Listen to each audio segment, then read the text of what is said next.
අයිබෝන් එහෙනම් අදත් අපි ඕගොල්ලොත් සමග මේ සම්බන්ධ වෙන්න යන්නේ 2026 BST සත්කාරයේ සමග. ඉතින් ඕගොල්ලෝ දන්නවා මේ වැඩසටහන අපි පවත්වන්නේ විශේෂයෙන්ම මේ 2026 එක්සෑම් ලියන දරුවන් වෙනුවෙන්. ඉතින් ඒගොල්ලන්ට සමහර ගණනය කිරීම පොඩි කැල්කියුලේෂන් පාර්ට් සාමාන්‍ය කරගැනීමේ අවබෝධය පොඩ්ඩක් අඩුයි. ඒ නිසා ඒකට උපකාරයක් විදිහට තමයි අපි මේ කැල්කියුලේෂන් පාර්ට් ටික කතා කරන්නේ. ඉතින් අද අපි කතා කරන්න යන්නේ පසේ තියෙන පොඩි කැල්කියුලේෂන් පාර්ට් එකක් තමයි. ඉතින් ඔයගොල්ලෝ දන්නවා අපි කලින් වීඩියෝ එකේ කතා කරා වගේ පසේ තෙතමන සමකයේ සෙවීම, තෙතමන ප්‍රමාණයේ සෙවීම, ඒ වගේම ගත්තාම දෘශ්‍ය ඝනත්වයේ සෙවීම මෙන්න මේවා අපි කතා කරා. එහෙනම් අද දවසේ අපි කතා කරන්නේ පසේ සත්‍ය ඝනත්වයේ සෙවීම කොහොමද කරන්න කියලා. ඉතින් ඔයගොල්ලෝ දන්නවා පසේ සත්‍ය ඝනත්වය කියන්නේ පසේ ඝන කොටසේ ස්කන්ධය ඝන කොටසේ පරිමාවෙන් බෙදපුවාම ලැබෙන අගයට. ඉතින් මෙන්න මේ සත්‍ය ඝනත්වය කියන එක පසක වෙනස් නොවන ලක්ෂණයක්. මේක භෞතික ලක්ෂණයක්. ඉතින් අපි මේ සත්‍ය ඝනත්වය සොයන්නේ කොහොමද කියලා බලමු.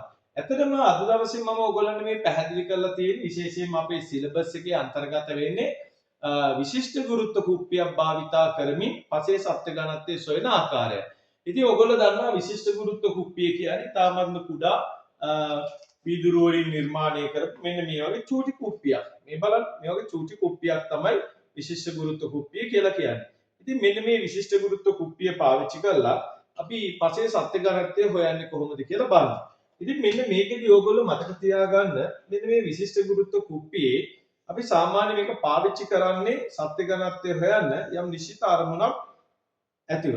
ඔයගොල්ලෝ මතක තියාගන්න මේ විශිෂ්ට ගුරුත්ව කුප්පියට ගනු ලබන යම්කිසි පස් පරිමාවට සමාන ජල පරිමාවක ස්කන්ධය යම්කිසි පස් පරිමාවට සමාන ජල පරිමාවක ස්කන්ධය මේ ඝන කොටසේ පරිමාවට සමානයි කියලා අපි ගන්නවා. ඒ කියන්නේ පසේ පරිමාවට සමානයි කියලා ගන්නවා. ඒ නිසා තමයි අපි මෙන්න මේ සත්‍ය ඝනත්වය සොයන්න මේ විශිෂ්ට ගුරුත්ව කුප්පිය පාවිච්චි කරන්නේ.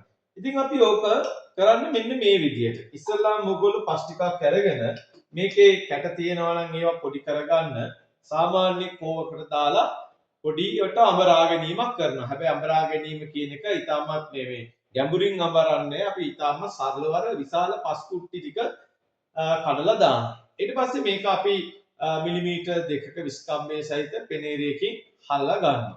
ඉතින් හල්ලා ගත්තට පස්සේ මෙන්න මේ විදිහට දත්ත ටිකක් අපි ලබා ගන්නවා විශිෂ්ට ගුරුත්ව කුප්පිය පාවිච්චි කරලා. ඉතින් මම විශිෂ්ට ගුරුත්ව කුප්පිය ආදේශනය කරන්න මේ විදිහට රූප සටහන් ටිකක් දක්වලා තියෙනවා.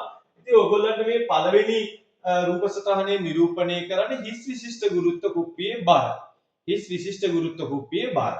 මේ දෙවෙනි රූප සටහනෙන් අපි නිරූපණය කරන්නේ මෙන්න මේ හිස් විශිෂ්ට ගුරුත්ව කුප්පියට පස් ටිකක් දාලා අර හදාගත්ත පස් ටිකක් දාලා සාමාන්‍ය අපි ගන්නේ විශිෂ්ට ගුරුත්ව කුප්පියෙන් භාගයක් වගේ. අන්නේ පස් ටිකක් දාලා ඊට පස්සේ විශිෂ්ට ගුරුත්ව කුප්පිය පසුත් සමග කියනවා. මේ ගුරු පාටින් පේන්නේ ඔයගොල්ලන්ට පස් කියලා හිතන්න. ඒතකොට පස් සහිත විශිෂ්ට ගුරුත්ව කුප්පියේ බර තමයි මේ W2 කියලා අපි අරන් තියෙන්නේ. ඊට පස්සේ අපි කරන්නේ මේ පස් සහිත විශිෂ්ට ගුරුත්ව කුප්පියට ආශ්‍රිත ජලය පුරවනවා.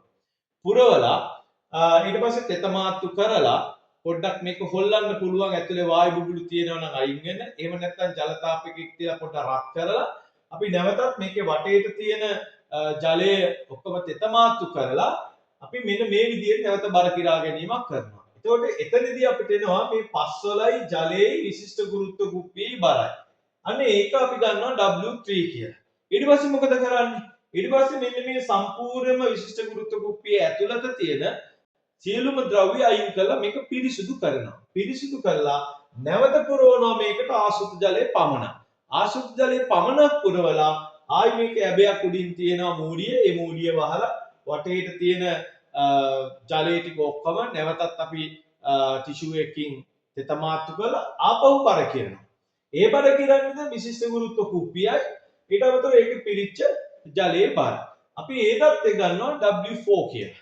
එතන මෙන්න මේ දත්ත හතර පාවිච්චි කරලා තමයි අපි යන්නේ මෙන්න මේ පසේ ලබාගත් මේ කොටසේ ඝන කොටසේ ස්කන්ධයේ ඒකේ පරිමාවට දක්වන අනුපාතයක් විදිහට හොයන්න. එහෙම නැත්නම් සත්‍ය ඝනත්වය හොයන්න. ඉතින් බලන්නකො මෙන්න මේ දත්ත ටික පාවිච්චි කරලා අපි කොහොමද සත්‍ය ඝනත්වය හොයන්නේ කියලා. මෙන්න අර සාමාන්‍ය සුපුරුදු විදිහට මම සමීකරණ ටික දීලා තියෙනවා. සත්‍ය ඝනත්වය සමාන වෙනවා එහෙනම් ඝන කොටසේ ස්කන්ධය අපි ඒක ග්‍රෑම් වලින් ගන්න. ඊට පස්සේ ඒක ඝන කොටසේ පරිමාවෙන් බෙදනවා. ඒක සාමාන්‍ය අපි ගන්න ඝන සෙන්ටිමීටර වලින්.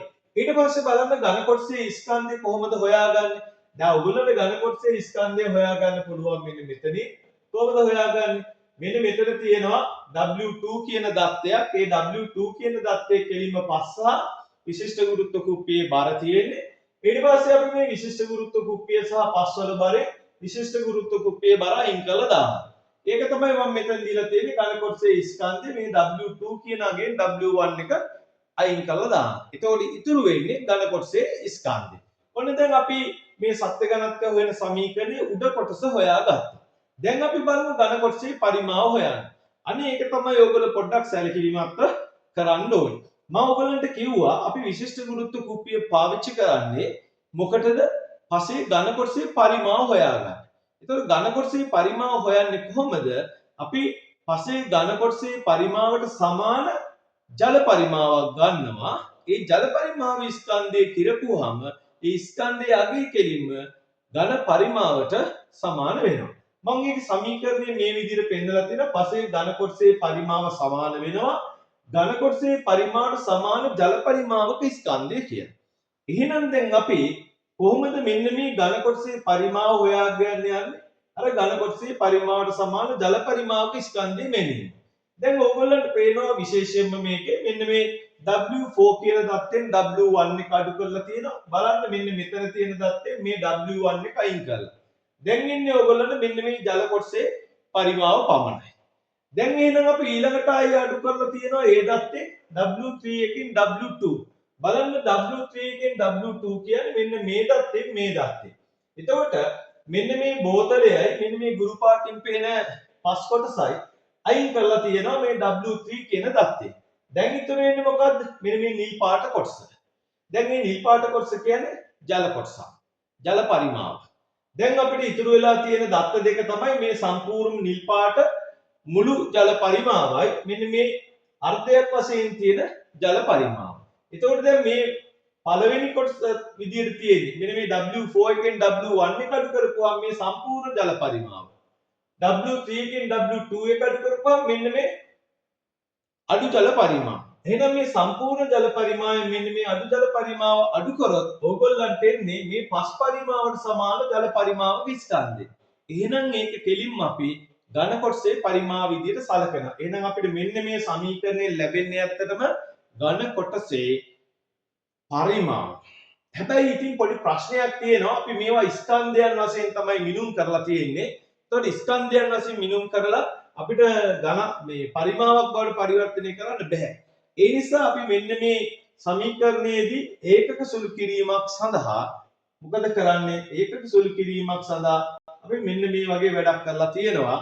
හරිද? මෙන්න මේ සත්‍ය ඝනත්වය හොයන සමස්ත සමීකරණයේ ආශ්‍රිත ජලයේ ඝනත්වයෙන් හෙවත් ඝන සෙන්ටිමීටර් ග්‍රෑම්ස් 1 කියන එකෙන් බෙදලා මෙන්න මේ ඒකකයේ ප්‍රශ්න විසඳලා තියෙනවා. බලන්නකෝ එහෙනම් අවසානට සත්‍ය ඝනත්වයේ මම මේ විදිහට සමීකරණයේ අනුසාරයෙන් හොයනවා. මෙන්න W2 එකෙන් W1 එක අඩු කරලා ඝන කොටසේ ඝන කොටසේ ස්කන්ධය හොයලා තියෙනවා.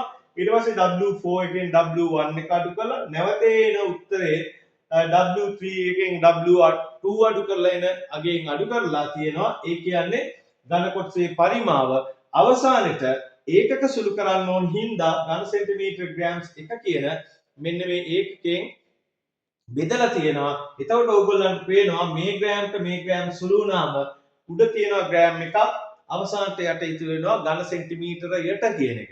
අවසානෙට ඕගොල්ලෝ දන්නවා සත්‍ය ඝනත්වයේ ඒකකයක් ඝන සෙන්ටිමීටර් ග්‍රෑම්ස් වලින් තියන්න ඕන හින්දා අවසානට අපිට ඒකකයේ ප්‍රශ්නයක් විසඳෙනවා. එහෙනම් ඔන්න ඔය ආකාරයට සත්‍ය ඝනත්වයේ ගණනය කිරීමක් කරන්න පුළුවන්.